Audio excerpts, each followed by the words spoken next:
आदर या मात्र बंधु नौजवान साथियों, मेरा मकान राज मोहब्बा पड़ता है। मेरे ही पिताजी का नाम जंगीर उदल है। मेरे ही चाचा जी का नाम अमरपति आल्हा। मां का नाम सती फूला है। मेरे ही चाची जी का नाम रानी सोना। भाई का नाम इंद्र कुमार है। मेरा ही नाम जो काबलो बाबलो किला परमाई किलाल मेरे पिताजी को छीनते। भाइयों, अगल बगल में भाला बांधा, जो बम का झोला लिया लटका है। अगल बगल में भाला बांधा, जो बम का झोला लिया लटका, गोली गुछा कमर में बांधा। अहुआ तैयार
राज भब्बा ना जाने।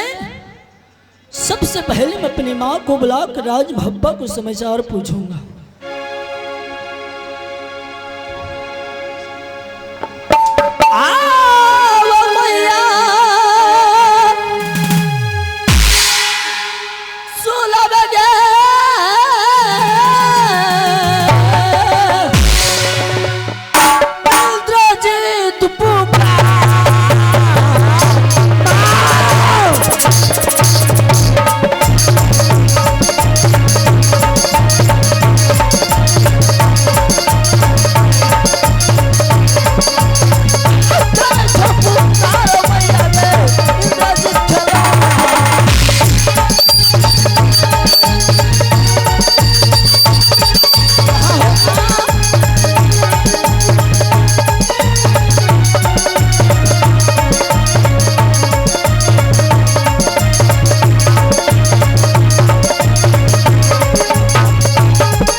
मैं तो सोच रही थी दासों का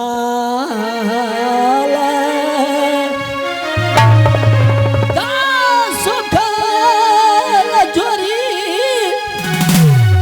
नहीं मैया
खून